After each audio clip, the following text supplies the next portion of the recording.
na nagmimisa alas 7 ng umaga nito lang Miyerkules ang nasa 400 mga parokyano ng St. Peter Apostle Parish sa San Jose del Monte, Bulacan nung ang tahimik nilang pagdarasal. Dapat nga lalo tayong mahiya kasi nagsimba ka, nagpaabo ka, tapos balik ka na naman sa kasalanan mo. Napalitan ng malalakas na sigawan.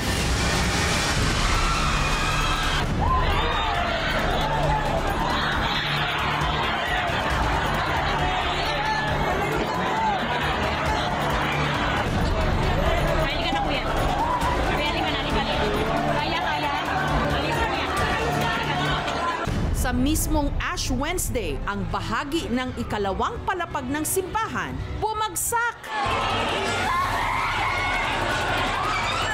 Por Diyos por Santo!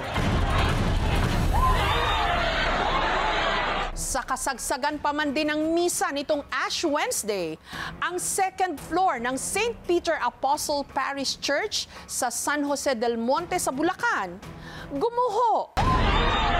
Ang mga nahulog sa second floor at mga nabagsakan sa ibaba, nagpulasan.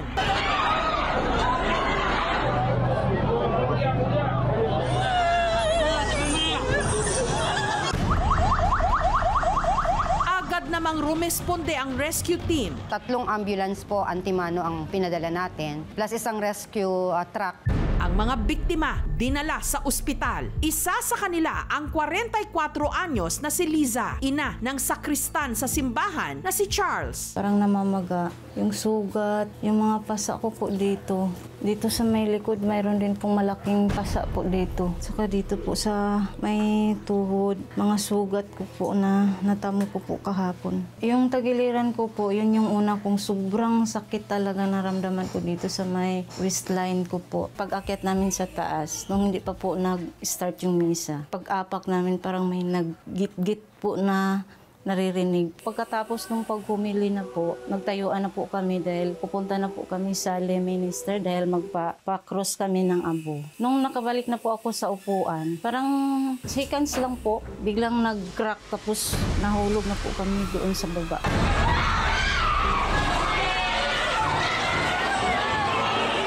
Na out of block din talaga ako. Hindi mo namalay na yun pala yung nangyayari. Parang nanaginip ka lang na yung trahedya na yun. Napaka hindi ko maintindihan.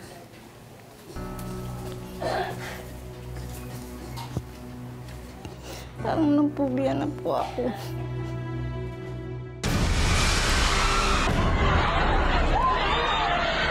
Yung una ko talang naalala is pamilya ko.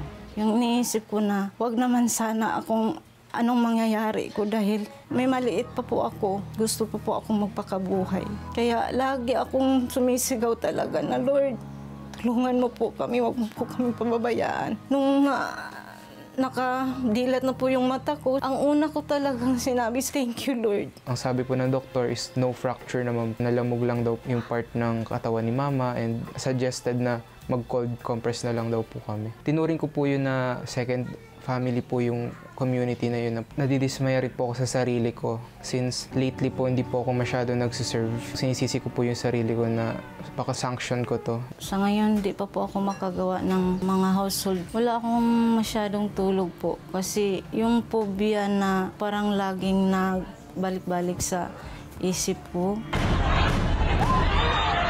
Andyan ang kaba ko lagi. Mag-online mass muna kami as of now. Masasabi ko na parang moderate lang siya dahil a good thing na yung pagbagsak ng mezzanine ay slow down siya hindi siya biglang bumagsak.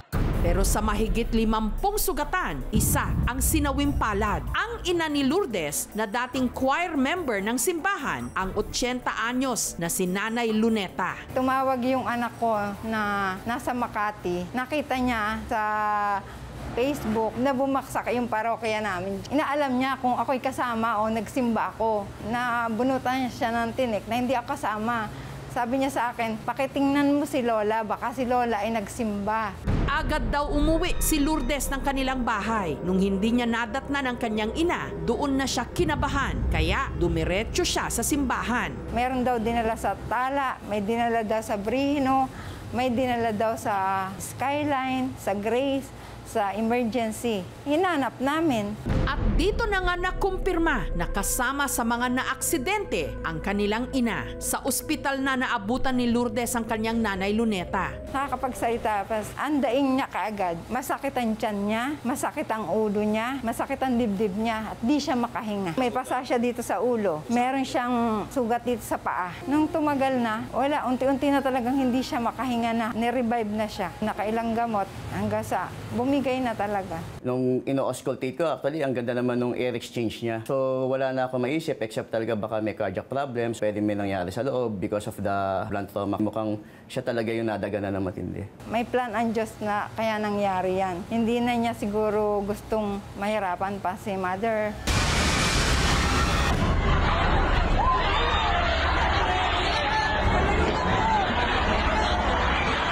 Pero ano nga ba ang dahilan ng pagbagsak ng bahagi ng ikalawang palapag ng simbahan? Nakita namin na yung gumuho ay mga kahoy, wooden structures. And then further investigation shows na napakaraming termites na nag-trigger ng pagbagsak. Much more, naka-aggravate pa yung weight ng mga tao na nasa second floor. Ang parokyang ito ay naitatag noong 1994 at ang basic structure noon na itong simbahan na ito, during that time ay kukunti pa ang tao. Nag-explode kasi yung population ng San Jose del Monte in recent years. Dumadami po yung attendance sa nagsisimba sa mga celebrations po dito. Sana naman pagka ganon, inspectionin nila. Kasi hindi biro yung mawala ng isang nanay. Kahit 80 years old yan, mapagmahal na ina yan, mapapag-aruga. Ang lokal na pamahalaan ng San Jose del Monte sa Bulacan, sinagot naman na raw ang pagpapa-ospital ng mga biktima. Lahat naman sila was attended, nabigyan ng mga kaukulang first aid and na-discharge sila. Lahat nabigyan din natin ng mga medications. Wala naman tayong datos kung ilan mga simbahan ang nag-undergo ng renovation. Ang talaga makakapagsabi nito ang kanya-kanyang diocese. Sama nakakasakop yan sa mga parokya. Yung nangyari dun sa St. Peter, yan ay isolated case naman. Nag-create na kami ng task force na kung saan ay iikutan ang lahat ng simbahan. Na ito'y nabilang na namin, we have 47 na simbahan dito sa lungsod ng San Jose del Monte. Kaya ito ay i-assess kung merong mga ganyang problema para hindi na maulit yung ganitong pangyayari. Pansamantala munang isinara sa publiko ang simbahan. After the demolition on the right and left wing portion of the mezzanine, which is made up of wooden structures, pwede nang magkandak ulit doon ng mass. Pwede nilang gamitin yung ground floor and part of the second floor or mezzanine floor, which is made up of concrete flooring. Nakakalungkot ang pangyayaring ito. Sana'y magiging daan din ito para mapaigting at mapalalim natin ang ating pananampalataya. Ipagdarasal natin ang mga naapektuhan upang sila'y maghilom.